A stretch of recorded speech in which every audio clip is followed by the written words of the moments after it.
Put God first. Put God first in everything you do.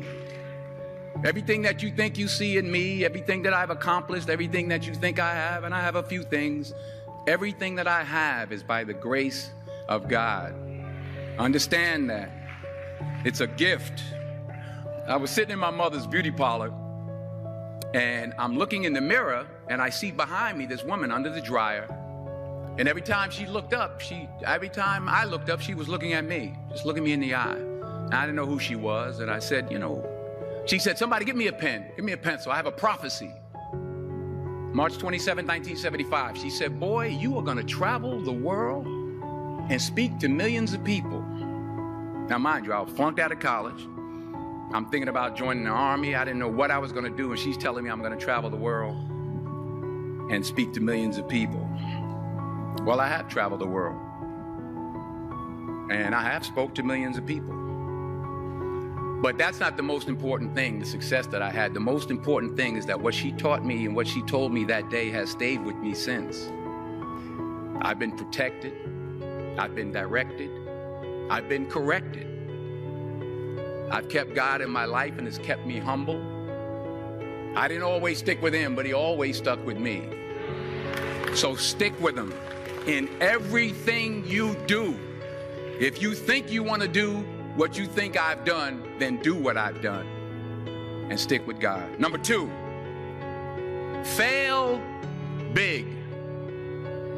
That's right. Fail big.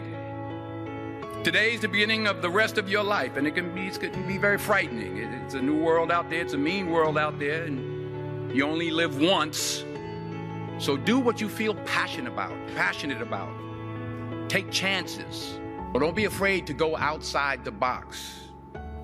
Don't be afraid to think outside the box. Don't be afraid to fail big, to dream big.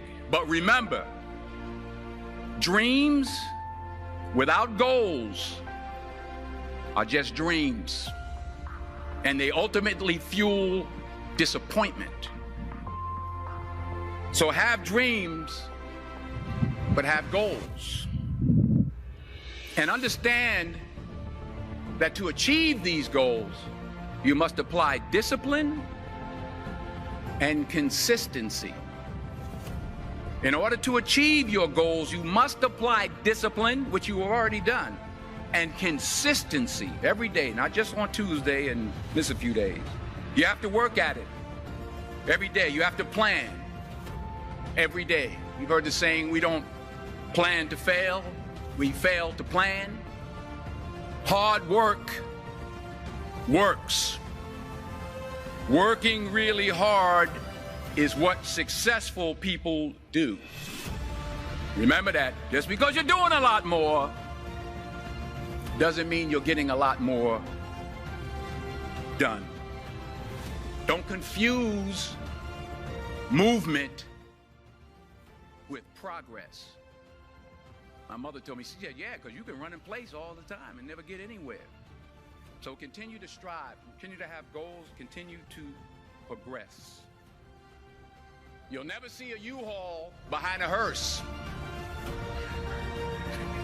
I'll say it again. You'll never see a U-Haul behind a hearse. I don't care how much money you make, you can't take it with you. And it's not how much you have. It's what you do with what you have. We all have different talents. Some of you will be doctors, some lawyers, some scientists, some educators, some nurses. The most selfish thing you can do in this world is help someone else. Why is it selfish?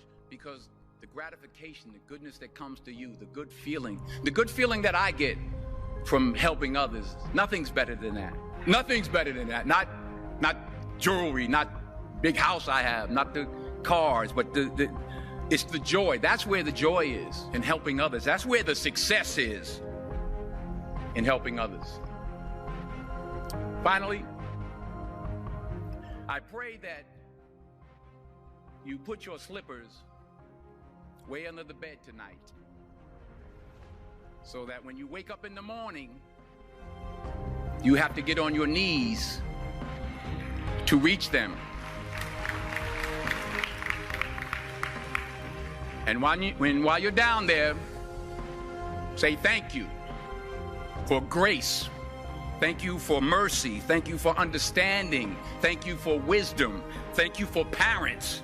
Thank you for love. Thank you for kindness. Thank you for humility. Thank you for peace. Thank you for prosperity. Say thank you in advance for what's already yours.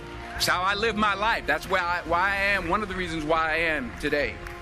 Say thank you in advance for what is already yours. True desire in the heart for anything good is God's proof to you, sent beforehand to indicate that it's yours already. I'll say it again.